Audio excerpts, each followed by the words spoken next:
Wilms tumour के बारे में बात करेंगे आज। ये शॉर्ट नोट्स में आ सकता है, ये हो सकता है कि आपको सर्जरी में आए या हो सकता है कि पीडियाट्रिक्स में आए। तो इसके लिए हमको थोड़ा सा डिस्कशन कर लेना होगा ताकि सर्जरी में आए या फिर पीडिया में आए, जहाँ भी आए लिख सकें शॉर्ट नोट्स यूनिवर्सिटी में। ठीक है, तो सबसे पहले ये विल्म्स ट्यूमर जो है most common paediatric renal malignancy है विल्म्स ट्यूमर। ठीक है, लेकिन ये second most common intra abdominal malignancy है। Second most common solid tumour of the kidney, second most common intra abdominal tumour in the children है। ठीक है, फर्स्ट तो मोस्ट कॉमन कौन सा है, तो मोस्ट कॉमन न्यूरोब्लास्टोमा होता है। ठीक है, और ये किडनी को अफेक्ट करता है, इसलिए नेफ्रोब्लास्टोमा भी कहा जाता है इसको। विल्म्स ट्यूमर को नेफ्रोब्लास्टोमा भी कहा जाता है। इसका ओरिजिन कैसे होता है, तो सेल ऑफ ओरिजिन है primitive structures in the kidney due to undifferentiated mesenchyme of the kidney. Undifferentiated mesenchyme होता है, उसको क्या कहा जाता है, नेफ्रोजेनिक रेस्ट्स। नेफ्रोजेनिक रेस्ट्स जो है ये इसका जो है सेल ऑफ ओरिजिन है। टिपिकल प्रेजेंटेशन जो है ना, तो बेली एक लाइन कहता है कि typically presenting with an abdominal mass between 1 to 4 years. ठीक है, बेली का लाइन है, वैसे 2 to 5 ईयर्स जनरली ये कह रहा है। ठीक है, कोई दिक्कत नहीं, कोई भी लिख दो। यूजुअली यूनिलैटरल होता है ये विल्म्स ट्यूमर।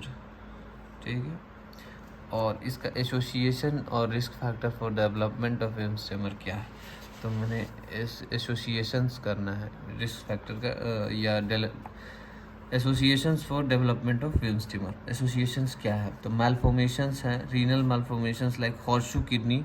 ये हॉर्सशू किडनी है ना, वो 4 टाइम्स इंक्रीज्ड रिस्क है इसका विल्म्स ट्यूमर के साथ। क्रिप्टोरकाइडिज्म क्या होता है, अनडिसेंडेंट टेस्टिस होता है। हाइपोस्पेडियास क्या होता है, जब यूरेथ्रल ओपनिंग जो है ना टिप ऑफ द पेनिस पे नहीं हो करके स्क्रोटम या फिर कहीं भी एबनॉर्मल साइड पे होने लगे तो उसको हाइपोस्पेडियास बोला जाता है। ठीक है, अब जेनेटिक सिंड्रोम्स में क्या है, तो जेनेटिक सिंड्रोम्स में WT1 जीन जो होता है, जो कि 11p13 क्रोमोसोम पे होता है, तो उसका म्यूटेशन से क्या क्या होता है, जो जेनेटिक सिंड्रोम्स के बारे में पढ़ेंगे। ठीक है, तो वैगर syndrome WAGR, W for Wilms tumour, A for aniridia, G for genitourinary anomalies और R फॉर मेंटल रिटार्डेशन। ठीक है ना, ये ग्रोथ रिटार्डेशन ही होगा, mental retardation.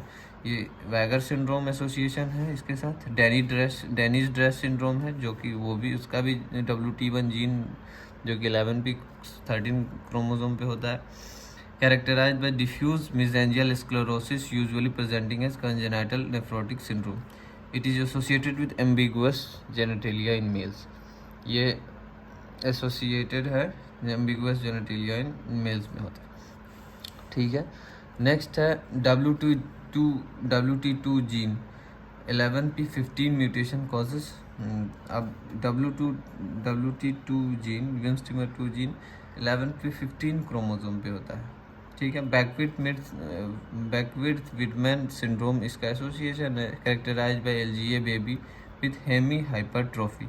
Other symptoms they have are the macroglossia, omphalocele क्या होता है, तो एब्डोमिनल वॉल का डिफेक्ट होता है at the region of the umbilicus. Organomegaly होता है, लीवर स्प्लीन कमिकली हो जाता है, ईयर लोब क्रीजेस होता है, विल्म्स ट्यूमर होता है, मेंटल रिटार्डेशन होता है। ये विडमैन सिंड्रोम क्या क्या होता है, तो इसमें क्या क्या होता है, macroglossia, omphalocele, organomegaly, ear lobe creases and Wilms tumour, mental retardation, ये सब विडमैन सिंड्रोम का प्रेजेंटेशन है। ठीक है, नेक्स्ट है विल्म्स ट्यूमर क्लिनिकल फीचर्स हम देखेंगे। ठीक है, क्लिनिकल फीचर्स में क्या क्या आता है, तो क्लिनिकल फीचर्स में एसिम्टोमेटिक एब्डोमिनल मास होगा, asymptomatic abdominal mass in the loin due to enlargement of the kidney होगा, इंक्रीज प्रोडक्शन ऑफ रेनिन होगा। ठीक है, और रेनिन की वजह से हाइपरटेंशन, अनएक्सप्लेन्ड हाइपरटेंशन के साथ ये बच्चा प्रेजेंट करेगा। ठीक है, हिमैच्यूरिया होगा, blood in the urine, other features related the metastasis, lung is the most common site of metastasis. यहाँ पे जो है ना लंग होता है और followed by liver, lymph node and liver. But as in the case of ये neuroblastoma में जो मेटास्टेसिस होता है ना, तो वो बोन होता है सबसे मोस्ट कॉमन, उसके बाद लीवर वगैरह कुछ भी होता है। तो स्टेजिंग ऑफ द डिजीज़ करेंगे कि कैसे स्टेजिंग करना है। तो children oncology group COG staging is use. Staging जो करते हैं ना, तो पहले सर्जरी कर देते हैं, उसके बाद निकालने के बाद स्टेजिंग करते हैं कि कौन से स्टेज में था ये पेशेंट बच्चा। तो इसका स्टेजिंग पाँच स्टेजिंग है। तो स्टेजिंग को एक बार देख लेंगे अच्छे से। तो लिमिटेड स्टेज वन में क्या होता है, लिमिटेड और कन्फाइंड टू द किडनी और कम्प्लीटली रिसेक्टेबल है। स्टेज 2 में outside the kidney margins completely resectable है, lymph nodes are not involve. यहाँ पे आउटसाइड द किडनी मार्जिन्स है, कम्प्लीटली रिसेक्टेबल है और लिम्फ नोड्स नहीं इन्वॉल्व है। यहाँ पे residual tumour after surgery confined to the abdomen and regional lymph node metastasis और tumour extension into the IVC inferior vena cava. और lymph node metastasis outside abdomen, haematogenous metastasis to the organ like liver lung. इसमें क्या है, lymph node metastasis outside the abdomen. यहाँ पे क्या है, abdomen में ही था और रीजनल लिम्फ नोड मेटास्टेसिस था। यहाँ lymph node metastasis outside the abdomen और haematogenous metastasis to the organ like liver और lung and bilateral kidney involvement होता है स्टेज 5 में। ठीक है, अब देख लेंगे नेक्स्ट ट्रीटमेंट कैसे करेंगे विल्म्स ट्यूमर का।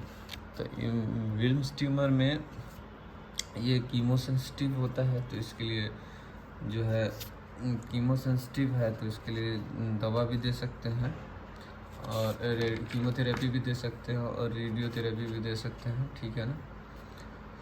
सबसे पहले इसके लिए इन्वेस्टिगेशंस क्या करते हैं, तो इन्वेस्टिगेशन CECT जो है इन्वेस्टिगेशन ऑफ चॉइस होता है।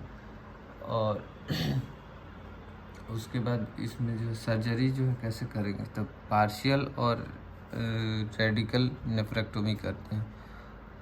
और जैसे पार्शियल नेफ्रेक्टोमी कब करते हैं, तो जब जो बायलेटरल ट्यूमर्स, बायलेटरल किडनी जब इन्वॉल्व रहता है तो पार्शियल नेफ्रेक्टोमी करेंगे और कीमोथेरेपी देंगे और रेडियोथेरेपी देंगे। क्यों? क्योंकि अगर बहुत किडनी को हम रिमूव कर देंगे तो किडनी फंक्शंस हैम्पर कर जाएगा, इसीलिए बायलेटरल स्टेज 5 के केसेस में जो है पार्शियल नेफ्रेक्टोमी करते हैं। बाकी ये रेडिकल नेफ्रेक्टोमी करते हैं स्टेज 1, स्टेज 2, स्टेज 3, स्टेज 4 में। बाकी सब स्टेजेस में रेडिकल नेफ्रेक्टोमी करते हैं। तो विनक्रिस, उसके बाद कीमोथेरेपी में क्या क्या यूज़ करते हैं, स्टेज 1 और 2 में होगा तो vincristine with actinomycin D for 18 weeks. ठीक है। और स्टेज 3 और स्टेज 4 में होगा तो vincristine with actinomycin D and doxorubicin for 24 weeks और रेडियोथेरेपी। ठीक है, थैंक यू। इतना सा लिखने से हो जाएगा शॉर्ट नोट्स कंप्लीट।